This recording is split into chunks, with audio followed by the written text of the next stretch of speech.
Abra sua Bíblia, por favor, em Apocalipse. Apocalipse capítulo 15. Apocalipse capítulo 15. Chamo sua atenção para este texto, para pensarmos sobre as taças do Apocalipse. Apocalipse 15 e 16. Mas nós vamos ler 2 versículos apenas inicialmente. Capítulo 15, no versículo 1, diz assim: Vi no céu outro sinal grande e maravilhoso. 7 anjos seguravam as últimas 7 pragas que completariam a fúria de Deus. Agora no 16, versículo 1. Então ouvi uma poderosa voz que vinha do templo dizer aos 7 anjos: Vão e derramem sobre a terra as 7 taças da fúria de Deus. Esta é a palavra do Senhor.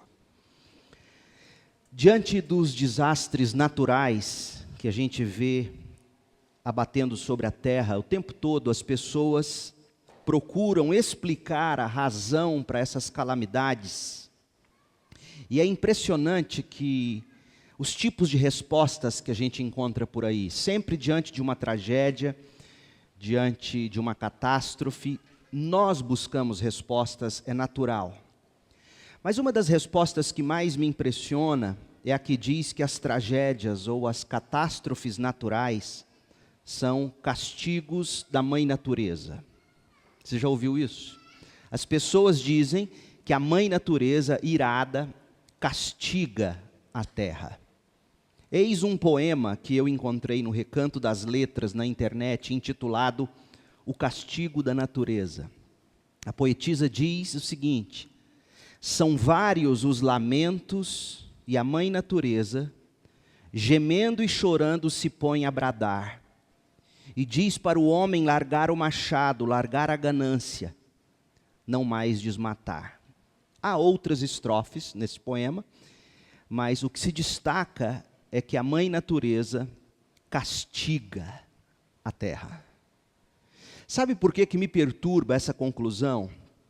Não pela ideia do castigo. Aurélio, no dicionário, ele define castigo como pena que se inflige a um culpado, uma punição. Realmente, todos nós somos culpados e merecemos perecer no castigo. É o que diz a Bíblia. O que me perturba nas palavras em versos compostas por essa poetisa, que aliás representam milhares e milhares de pessoas ao redor do globo, o que me perturba é a afirmação de que o castigo é imposto pela mãe natureza. Segundo a Bíblia, gente, a natureza não castiga, a natureza geme. A natureza sofre juntamente conosco, aguardando a redenção final, aguardando a sua libertação das consequências do pecado. Eis o que Paulo disse em Romanos 8, a partir do verso 19. Diz assim: pois toda a criação aguarda com expectativa o dia em que os filhos de Deus serão revelados. Toda a criação, não por vontade própria, não por vontade dela, toda a criação foi submetida por Deus a uma existência fútil, na esperança de que com os filhos de Deus, a criação seja gloriosamente liberta da decadência que a escraviza, pois sabemos que até agora toda a criação geme como em dores de parto. Fecha aspas. A criação aguarda, a criação geme, a criação espera a manifestação final de Deus para resgatá-la e redimi-la. É muito claro na Bíblia que a natureza não castiga ninguém. A natureza, juntamente com todos os outros seres criados, sofre com as consequências do pecado original e dos pecados recorrentes da humanidade. Isso é muito importante. O universo não é uma pessoa.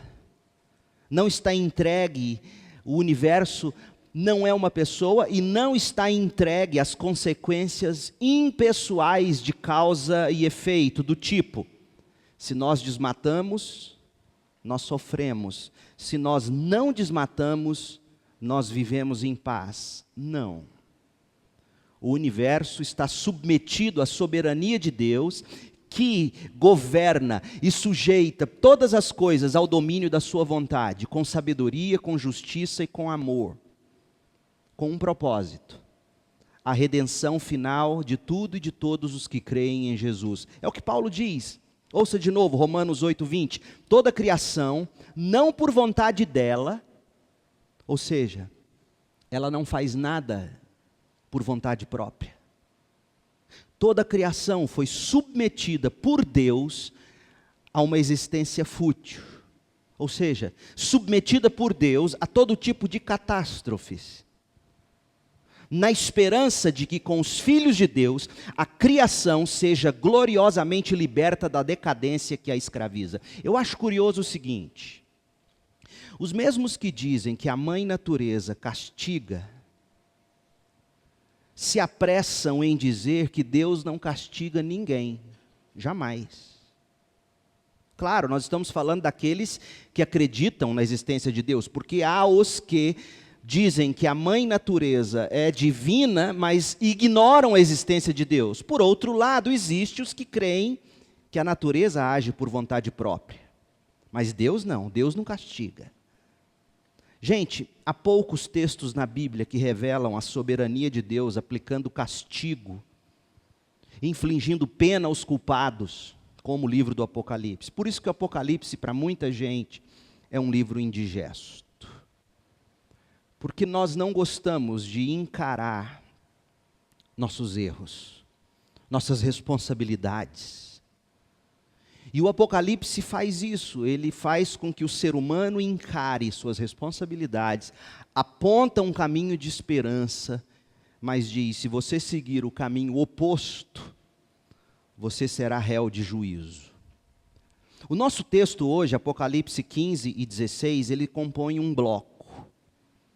Para quem vem acompanhando a série no estudo do Apocalipse, sabe que nós estamos agora com o capítulo 15 e 16, na quinta sessão do livro. E como todas as 7 sessões que compõem o livro, o Apocalipse 15 e 16 narra o mesmo período histórico, ou seja, o período entre a primeira e a segunda vinda de Jesus. Do capítulo 1 ao capítulo 3, nós vimos por meio da pregação da palavra aplicada ao coração pelo Espírito, que as igrejas foram estabelecidas. As igrejas são candeeiros, portadoras de luz no mundo que está em trevas. Vimos em Apocalipse de 1 a 3 que as igrejas são abençoadas pela presença espiritual contínua de Cristo, advertindo a igreja, dizendo para que a igreja deixe os seus pecados e se prepare para encontrar com seu Deus. Porque a imagem bíblica é de que a igreja, nós somos a noiva. E Cristo é o noivo que virá buscar sua igreja. E como toda noiva, prestes a se casar, se prepara para receber o noivo. Apocalipse 1, 2 e 3 está dizendo à igreja: preparem-se para receber Jesus. E aí os capítulos 4 a 7 mostra para nós a abertura dos 7 selos diante do trono de Deus, mostrando que nenhuma dessas catástrofes naturais, de todas as mazelas do mundo, pegam Deus de surpresa. Deus quebra cada selo, como que dizendo: eu determino, eu controlo cada acontecimento desse universo. Ele é o soberano. Os capítulos 8 a 11 falam dos juízos de Deus que visitam repetidas vezes o mundo perseguidor da igreja. São as trombetas do Apocalipse, é o anúncio da ira de Deus, é Deus tocando trombetas através do sofrimento e dizendo: arrependam-se enquanto é tempo. Capítulo 12 a 14, nós vimos que o conflito entre a igreja e o mundo vai se tornando mais intenso.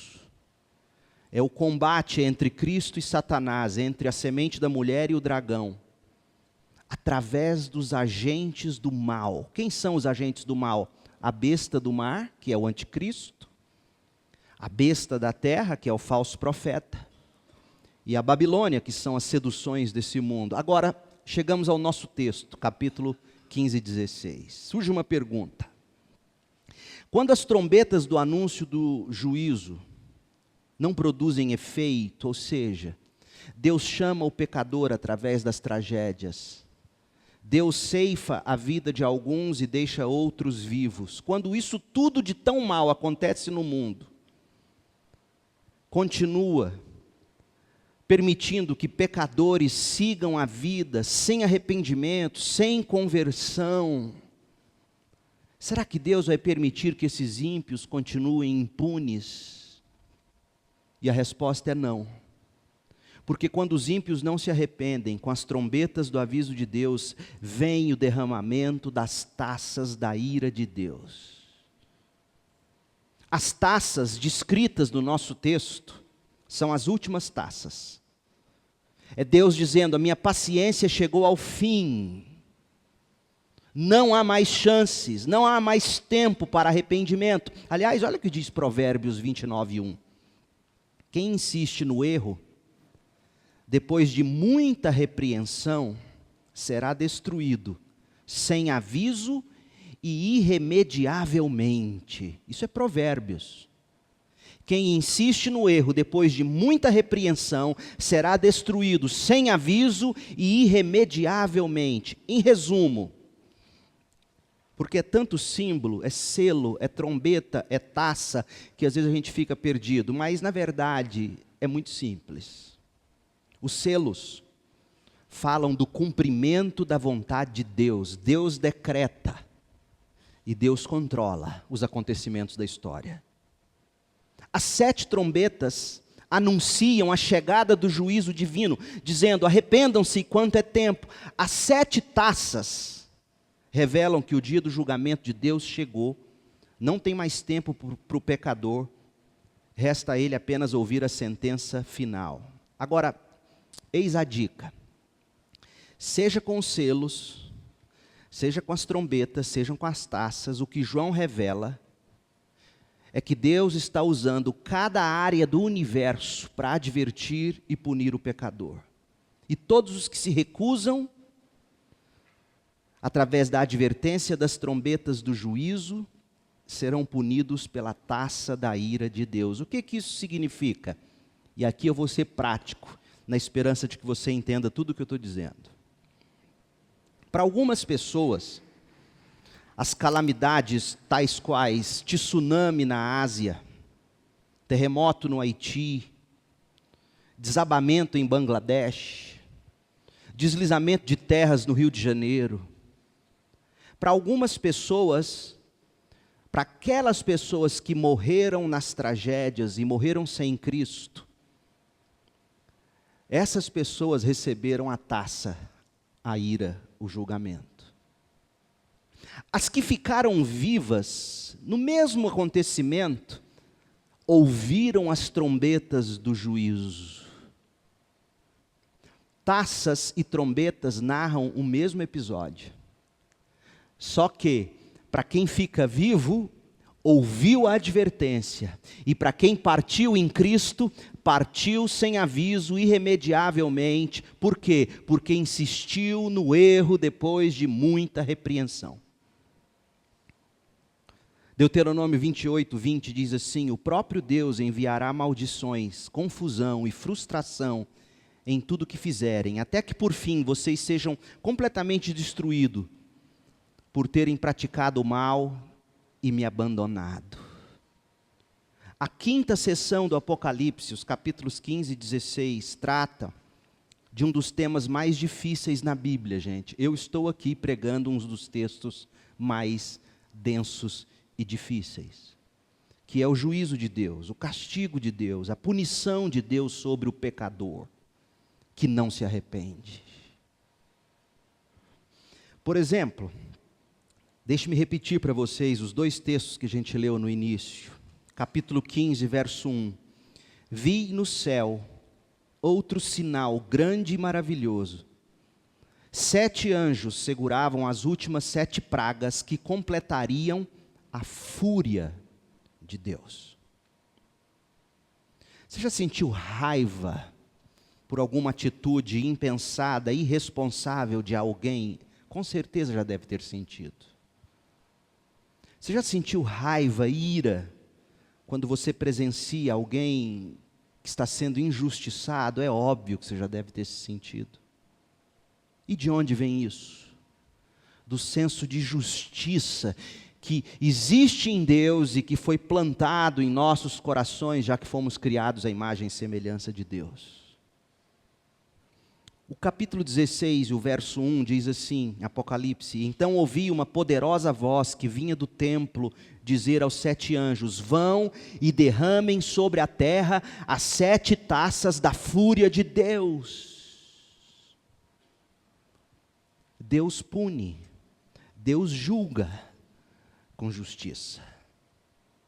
Enquanto alguns se frustram com a demora de Deus, enquanto alguns se frustram com a demora de Deus em punir o pecador, alguns se escandalizam com a ideia de um Deus justo, que julga e castiga o pecado e os seus praticantes impenitentes. É ou não é verdade? A gente vive nessa tensão.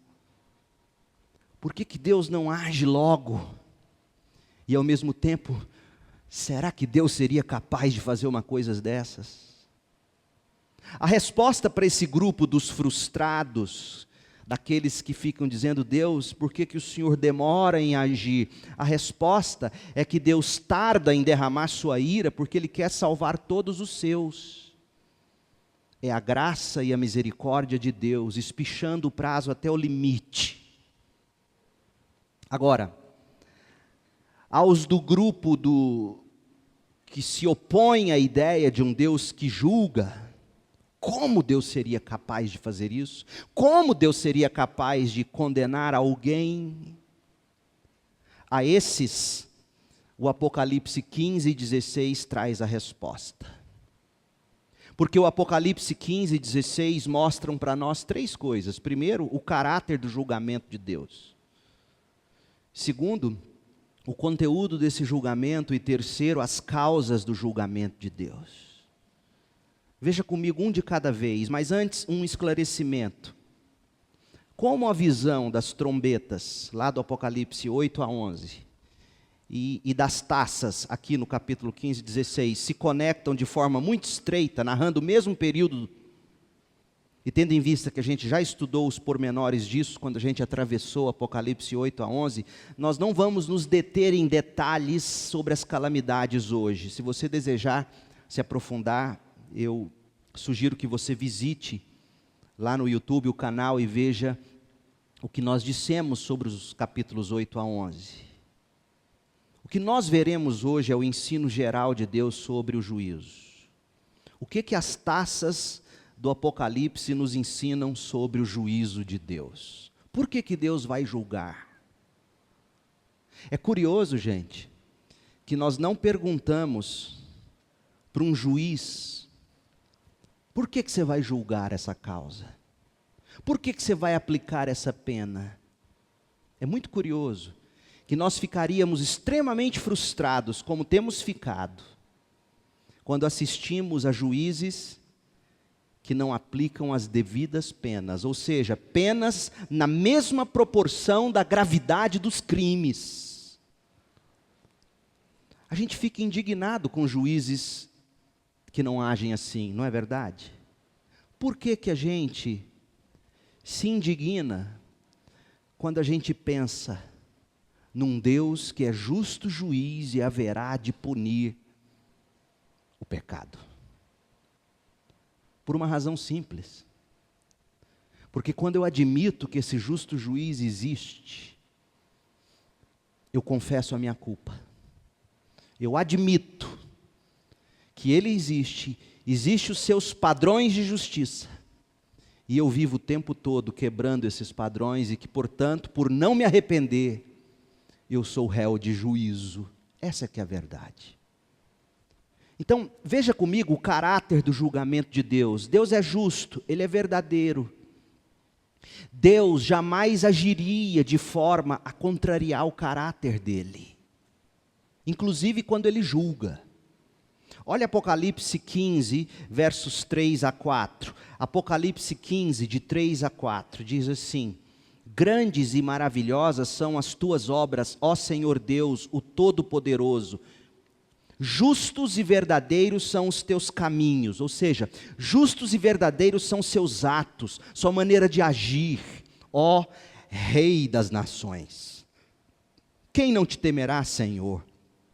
Quem não glorificará teu nome? Pois só tu és santo. Todas as nações virão e adorarão diante de ti, pois teus feitos de justiça foram revelados. Revelados de que forma? Revelados através de toda a natureza que Ele criou. E a Bíblia diz que todos nós somos indesculpáveis. Quando olhamos para a obra criada, não tem como não nos render e não dizer: existe um Criador. A outra maneira de Deus revelar sua justiça é o sentimento que nós temos, que nós chamamos isso de consciência. Nossa consciência sempre nos acusa quando algo de errado está para acontecer. Existe gravado no ser humano um senso de justiça. E de onde vem esse senso de justiça? Do Criador. Além da criação, além do senso de justiça no coração do ser humano criado à imagem e semelhança de Deus, Deus revelou a sua justiça na Bíblia.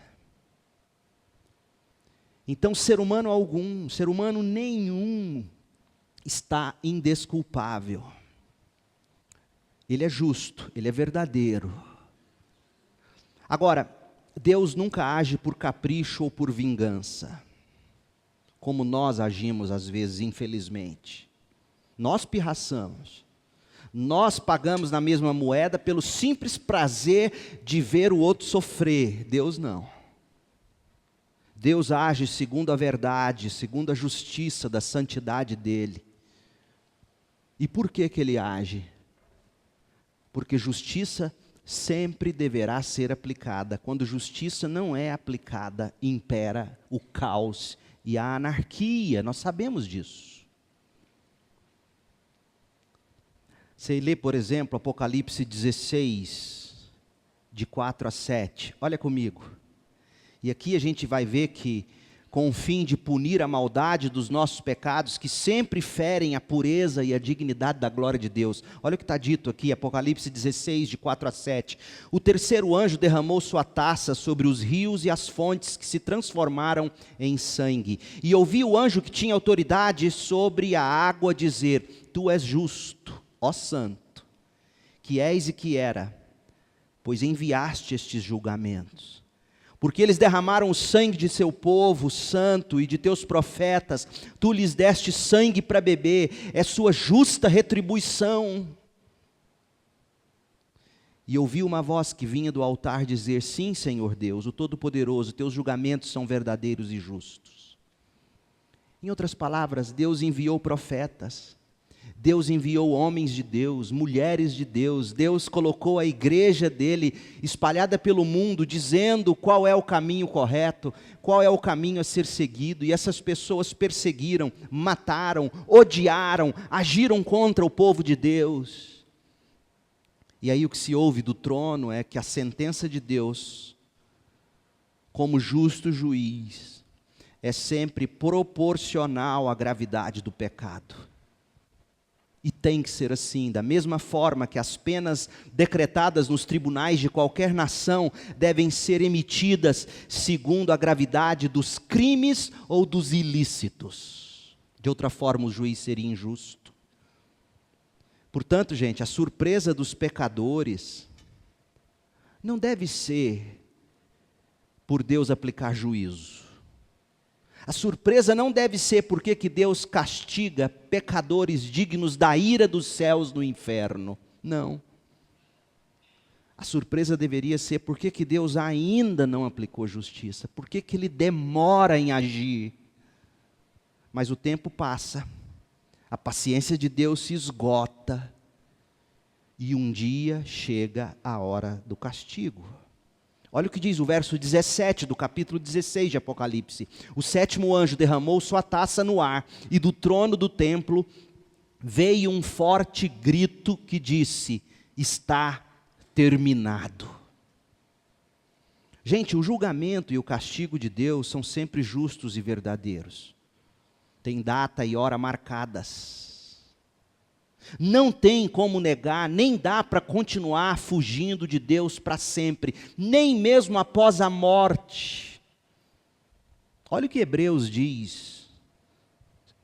Hebreus nos revela que só haverá absolvição para quem está em Jesus Cristo. Hebreus 9, 27. E assim, como cada pessoa está destinada a morrer uma só vez, e depois disso vem o julgamento, veja que não há um período de chance. A Bíblia nunca admitiu a ideia de um purgatório. A Bíblia nunca admitiu a possibilidade de reencarnação.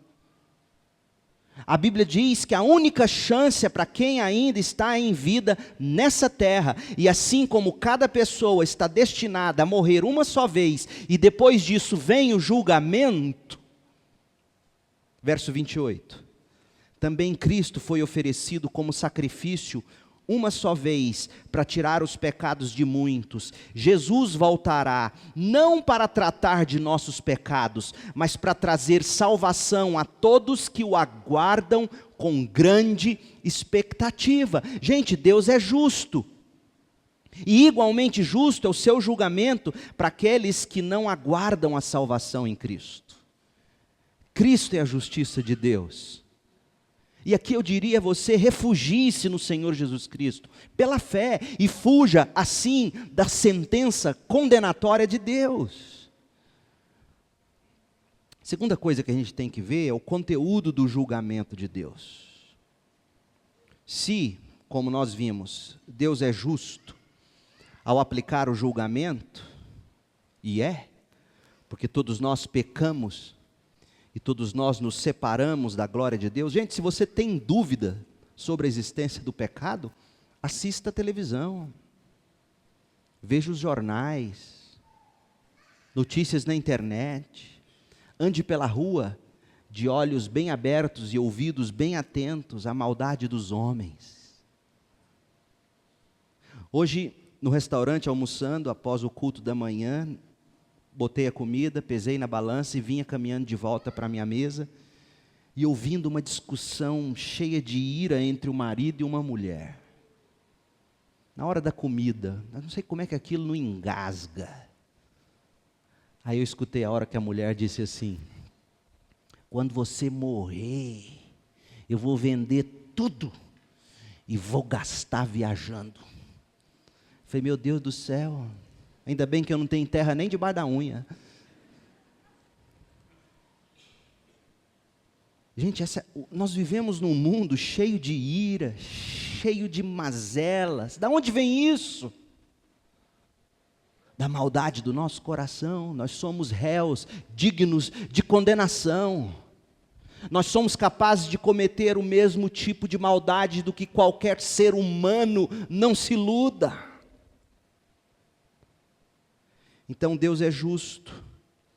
Quando Ele aplica juízo, julgamento, Ele o faz porque Ele é justo. Como vai ser o julgamento de Deus? Veja que Deus julgará, e Ele vai julgar em primeiro lugar as fontes de segurança dos homens. É assim que o julgamento de Deus já está posto. E na medida em que o fim se aproxima, ele se intensifica. Olha o capítulo 16, versículo 2, dizendo que Deus vai atacar a saúde do ser humano. O primeiro anjo saiu do templo e derramou sua taça sobre a terra. Taça é ira. E se abriram feridas horríveis e malignas naqueles que tinham a marca da besta e adoravam sua estátua. A saúde do povo corrompida, saúde física, saúde psicológica, saúde mental do ser humano está totalmente fora do eixo. Outra coisa, o lucro, olha o verso 3. O segundo anjo derramou sua taça sobre o mar. Por que o mar? O mar transporta mercadorias, que se transformou em sangue como de um cadáver, e morreram todas as criaturas do mar, a fonte de renda. O terceiro anjo derramou sua taça sobre os rios e as fontes que se transformaram em sangue. Lá no verso 8, você vai ver Deus agora julgando, destruindo o bem-estar do ser humano. Veja, meu povo, que o julgamento de Deus sobre a terra é sobre aquelas coisas mais preciosas que a gente tem. Saúde, lucro e agora o bem-estar.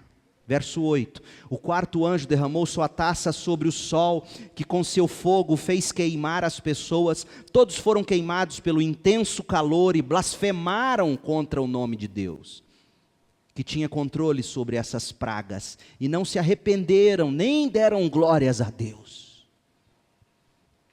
Saúde, lucro, bem-estar, é o julgamento de Deus. Então não é exagero meu, quando nós olhamos ao redor e vemos a nossa nação, nesse momento histórico, todo o sofrimento do nosso povo, nas filas, nos cais, nos postos de saúde, quando a gente vê as pessoas conseguindo poupar cada vez menos, quando a gente vê o bem-estar do ser humano indo embora, não se iluda, isso não é só resultado de um mau governo, é prenúncio do juízo de Deus, meu povo.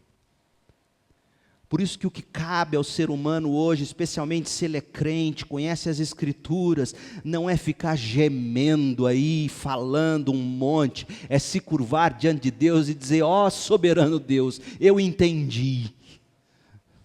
Já são suas trombetas, já são suas taças sendo derramadas.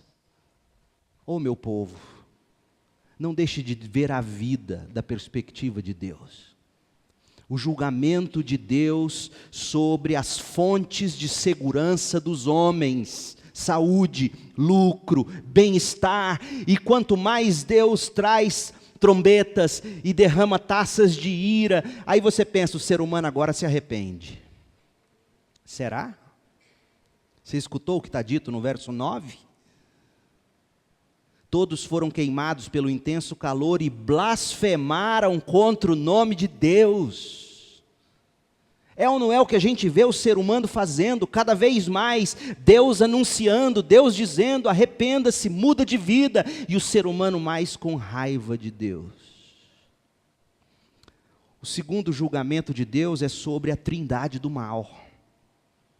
Verso 10 de Apocalipse 16, diz que será sobre o governo anticristão. Olha aqui, o quinto anjo derramou sua taça sobre o trono da besta, e seu reino foi lançado na escuridão. Angustiados, seus súditos rangiam os dentes, e por causa de suas dores e feridas, blasfemavam contra o Deus do céu. O julgamento sobre os governos anticristãos. O julgamento sobre homens que se perpetuam no governo simplesmente para os seus próprios benefícios. Temos que ter pena deles, sinceramente. Eles não têm noção do que estão fazendo. O juízo sobre aqueles que perseguem o povo de Deus. Olha o verso 12.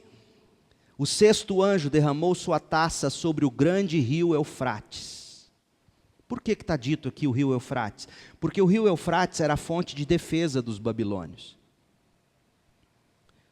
É como se Deus estivesse dizendo assim, eu vou destruindo até as fontes de defesa dos perseguidores do povo de Deus. E o rio secou, abrindo caminho para os reis que vêm do Oriente. Por que essa imagem? A imagem de onde surgiam os piores inimigos de Israel, por exemplo, a Síria, a Babilônia.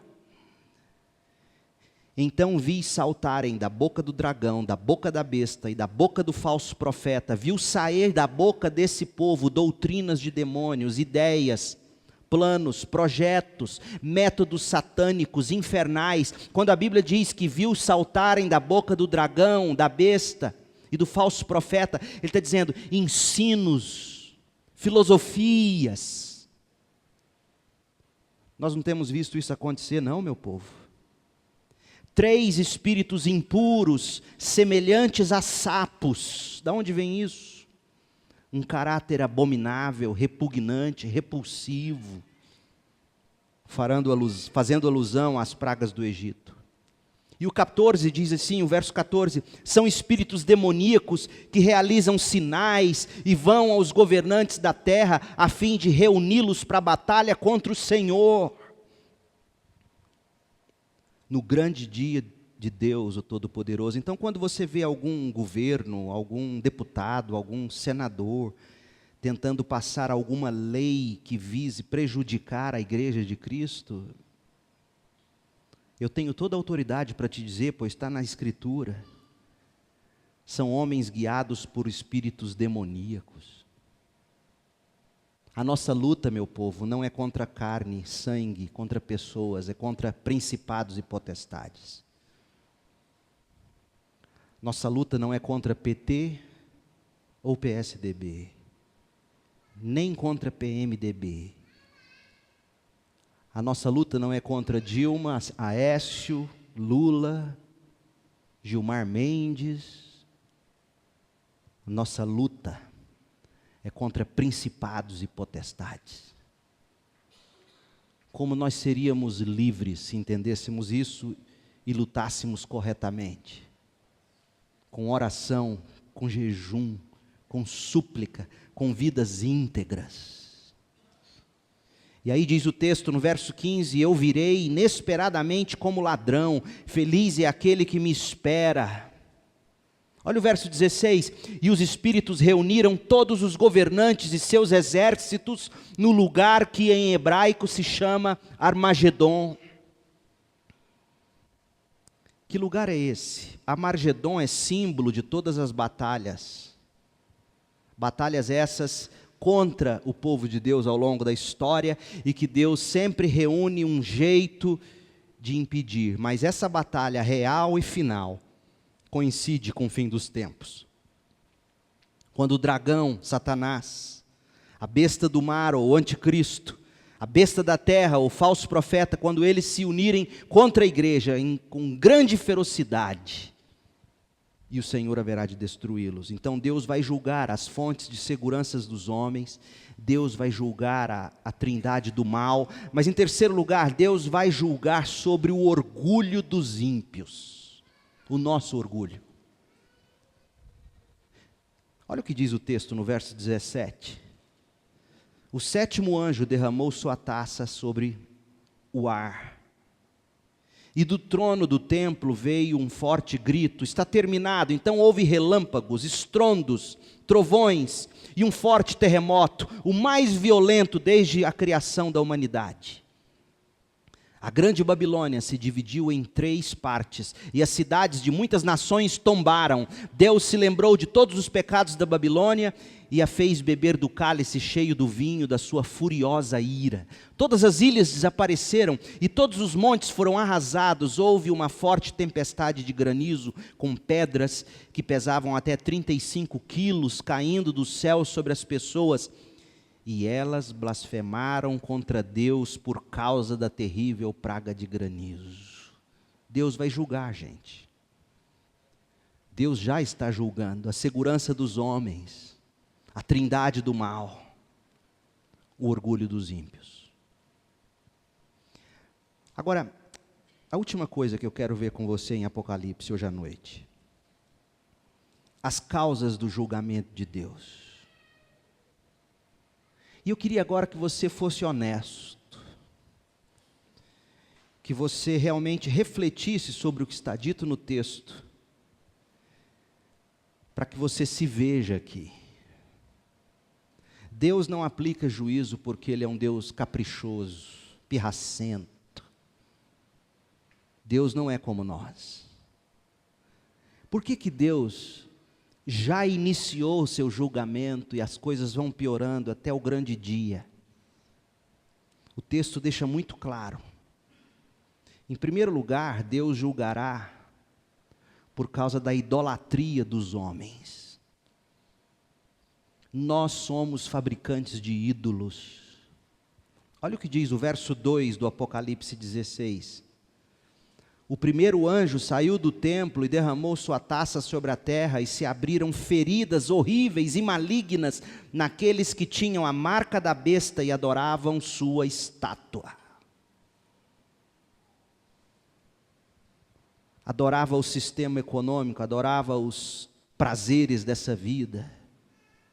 Gente, eu não quero ficar tomando seu tempo com leitura de textos extensos, mas pegue uma caneta e anote aí do lado desse versículo 2, a seguinte referência bíblica, Romanos 1, de 18 a 23. Porque Romanos 1, de 18 a 23, o texto de Paulo nos diz que Deus mostra do céu sua ira contra todos que são pecadores e perversos, por causa da maldade que impede que eles vejam a verdadeira glória, ou a verdade. E Paulo vai dizer que nós sabemos sobre a verdade de Deus, porque Deus torna isso evidente para todo mundo, mas nós escolhemos trocar a grandeza de Deus por imagens de seres humanos mortais.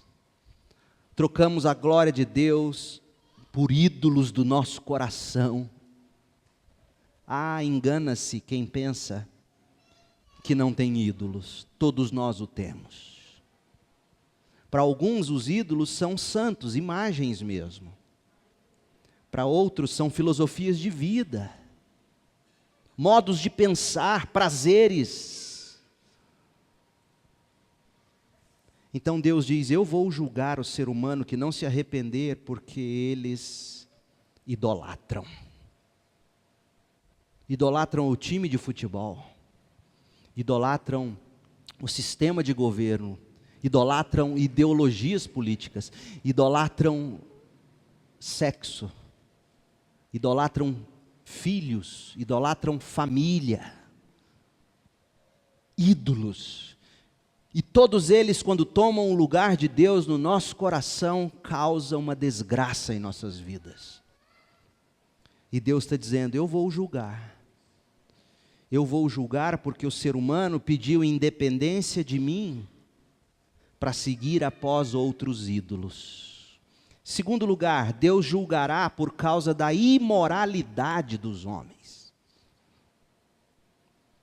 Olha o capítulo 16, o verso 19 de Apocalipse. A grande cidade, Babilônia, se dividiu em 3 partes, e as cidades de muitas nações tombaram. Deus se lembrou de todos os pecados da Babilônia. Agora, sobre a Babilônia, Apocalipse 14, 8 diz assim, então outro anjo seguiu dizendo em alta voz, caiu a Babilônia, caiu a grande cidade, que fez todas as nações beberem do vinho da fúria de sua imoralidade. O ser humano é imoral. Pega esses 2 textos, Apocalipse 14, 8, Apocalipse 16, 19, e compare eles com Romanos 1, de 24 a 27. Romanos 1, de 24 a 27, quando Paulo diz que Deus os entregou aos desejos pecaminosos dos seus corações. A pior maneira de Deus castigar alguém, a pior maneira de Deus castigar alguém, não é dar palmadas do bumbum, não. A pior maneira de Deus castigar alguém é quando Deus desiste da pessoa e diz assim, tá bom, faz o que seu coração deseja. É o que Paulo diz aqui. Meu povo, e quando a gente fica entregue ao que o nosso coração deseja, nós somos o pior dos escravos. Nós sofremos. Nós nos destruímos, nós acabamos com a nossa própria vida. Toda sorte de imoralidades, toda sorte de ganância, toda sorte de cobiça. E Deus vai julgar, porque o ser humano é um ser humano imoral que não se arrepende. E aí Paulo vai dizer em Romanos 1, 26, que Deus os entregou a desejos vergonhosos. A mulher trocou sua forma natural de ter relações sexuais por práticas não naturais. Os homens fizeram a mesma coisa. Paulo está dizendo, a imoralidade do ser humano é algo que Deus não pode deixar passar batido. Sabe por quê? Porque a imoralidade reflete a sujeira do coração. Deus não pune o imoral simplesmente por causa da imoralidade, não. Deus não é um Deus apenas de comportamento. A imoralidade é fruto de um coração idólatra, que ama os prazeres mais do que a glória de Deus, que ama fazer sua vontade mais do que os decretos de Deus. Então esse coração idólatra torna-se imoral. E a última coisa, Deus vai julgar por causa da impenitência dos homens. E aqui eu tenho a base bíblica para aquilo que eu sempre disse aqui do púlpito, e talvez eu nunca tenha argumentado da maneira correta. O inferno não é um lugar onde as pessoas estão clamando por uma segunda chance, não. O inferno é um lugar de pessoas que cada vez mais nutrem ódio por Deus. Da onde eu tiro isso? Apocalipse 16, 9. Diz que todos foram queimados pelo intenso calor e blasfemaram contra o nome de Deus, que tinha controle sobre essas pragas, e não se arrependeram, nem deram glória a Deus. Olha o verso 11. E por causa de suas dores e feridas, blasfemaram contra o Deus do céu, e não se arrependeram de seus atos perversos. Verso 21, houve uma forte tempestade de granizo, com pedras que pesavam até 35 quilos, caindo do céu sobre as pessoas, e elas blasfemaram contra Deus, por causa da terrível praga de granizo. Ou seja, Deus está tocando as trombetas. Deus está derramando taças da ira. E com tudo isso Deus está dizendo, acorde coração idólatra. Acorde vida imoral, acorde. E o ser humano, em vez de dizer é verdade,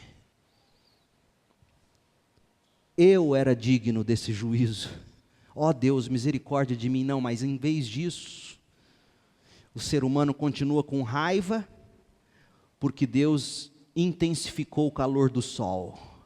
O ser humano continua com mais raiva por causa das feridas na sua pele.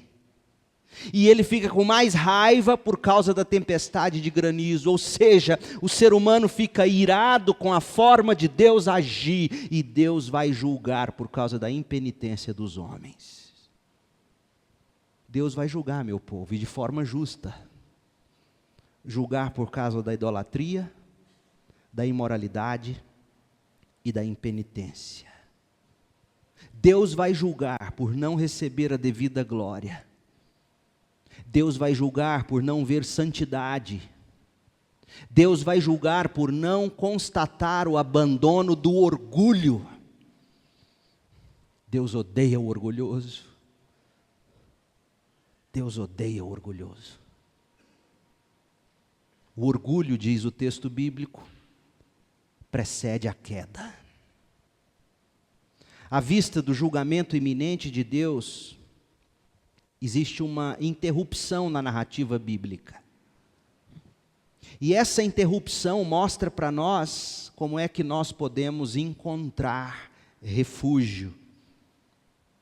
Esse texto é um texto carregado de graça. Ele narra a realidade do julgamento. Como eu disse, é um texto denso, um dos mais difíceis nas Escrituras, por falar de julgamento, mas existe graça nele. Por exemplo, olha o verso 15 do capítulo 16. Eu virei inesperadamente como ladrão, diz o Senhor.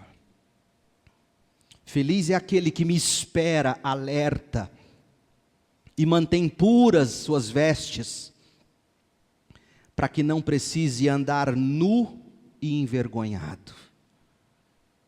Aonde está a esperança para quem quer fugir do juízo de Deus? A esperança está aqui. Espere pelo Senhor, esteja alerta, purifique suas vestes, arrependa-se do coração idólatra, arrependa-se do coração imoral, arrependa-se de ter vivido até aqui de forma impenitente. E diga, Senhor, limpe minhas vestes. Porque o Senhor Jesus, quando na cruz recebeu a ira de Deus sobre ele, ele estava recebendo o castigo que todos nós merecíamos. para que agora nós pudéssemos dizer: Deus, Jesus recebeu o castigo que eu merecia, eu me refugio nele. Eu não quero andar nu, eu não quero andar envergonhado. Gente, não é à toa que toda forma de sensualidade, modos de se vestir, revela perversidade do coração. Especialmente adolescência e juventude, onde a gente pensa que até a forma de vestir não tem nada a ver, se engana. Não é só moda. Há tanto mais que poderia ser dito, mas da onde você acha que João retirou essa ideia? Da onde o Senhor tirou o que ele diz aqui: eu virei inesperadamente como ladrão? Abra lá em 1 Tessalonicenses 5, verso 4. 1 Tessalonicenses 4, Paulo diz: mas vocês, irmãos, não estão na escuridão a respeito dessas coisas, e não deve se surpreender quando o dia do Senhor vier como ladrão. Paulo está dizendo: irmãos, vocês não são ignorantes quando vocês olham para os postos de saúde e vê calamidade, quando você olha para as catástrofes e vê tragédias. Vocês não são ignorantes, vocês não podem viver como ignorantes, vocês precisam ouvir as trombetas, vocês precisam enxergar as taças da ira de Deus, porque isso não é só um problema de má gestão e de corrupção governamental. É Deus começando a punir, é Deus começando a julgar, é Deus chamando-nos ao arrependimento. E aí o verso 5 de 1 Tessalonicenses 5, porque todos vocês são filhos da luz e do dia, nós não pertencemos à escuridão e à noite. Portanto, fiquem atentos, não durmam como os outros, permaneçam atentos, sejam sóbrios. À noite as pessoas dormem e os bêbados se embriagam, mas nós que vivemos na luz, devemos ser sóbrios, protegidos pela armadura de Deus e do amor, usando o capacete da esperança da salvação, porque Deus decidiu nos salvar por meio do Senhor Jesus Cristo, em vez de derramar sua ira sobre nós. Cristo morreu por nós para que, quer estejamos despertos, quer dormindo, ou seja, quer estejamos vivos, quer estejamos mortos, nós vivamos com Ele para sempre. Portanto, animem e edifiquem uns aos outros, como têm feito. De onde João tirou isso? Apocalipse 16, 15. De onde Paulo tirou isso? 1 Tessalonicenses 5, de 4 a 11. Sabe de onde? Do próprio Jesus. Olha o que Jesus diz em Mateus 24, 42. Portanto, vigiem, pois não sabem em que ocasião o Senhor virá. Entendam isto. Se o dono da casa soubesse exatamente a que horas viria o ladrão, ficaria atento e não permitiria que a casa fosse arrombada. Estejam sempre preparados, pois o Filho do Homem virá quando vocês menos esperam. Oh, meu povo, vigiemos contra a sedução desse mundo, vigiemos contra a idolatria desse mundo, vigiemos contra os esquemas desse mundo, vigiemos contra o mundo, contra a carne, contra o diabo. Nós vivemos diante de um Deus santo e justo. Oh, meu povo, refugiemo-nos em Cristo e cantemos a canção do Senhor. Olha o texto, Apocalipse 15, de 3 a 4. Grandes e maravilhosas são as tuas obras, ó Senhor Deus, o Todo-Poderoso. Justos e verdadeiros são os teus caminhos, ó Rei das nações. Quem não te temerá, Senhor? Quem não glorificará teu nome? Pois tu és santo. Todas as nações virão e adorarão diante de ti, pois teus feitos de justiça foram revelados. As taças da ira de Deus ainda não caíram sobre nenhum de nós. Todos nós estamos vivos. Respira aí, dá uma tragada no oxigênio. Estamos vivos. Taça de ira não foi derramada sobre nós.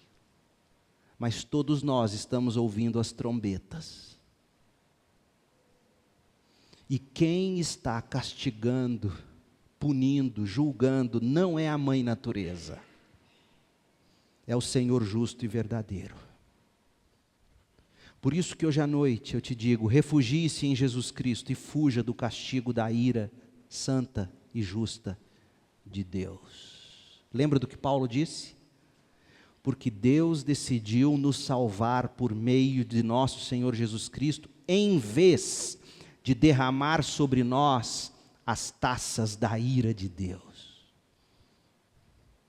Cristo morreu por todos nós, para que estejamos despertos, quer vivos, quer mortos, vivamos para Deus em Cristo. E aí Paulo diz algo lindo: animem-se, portanto, edifiquem uns aos outros. Feche seus olhos e ore comigo. Pai querido, em nome de Jesus, como é bom ter as Escrituras como lentes para enxergarmos a vida. Ó Deus, não estamos entregues a governos corruptos. Estamos entregues a um Deus justo e verdadeiro,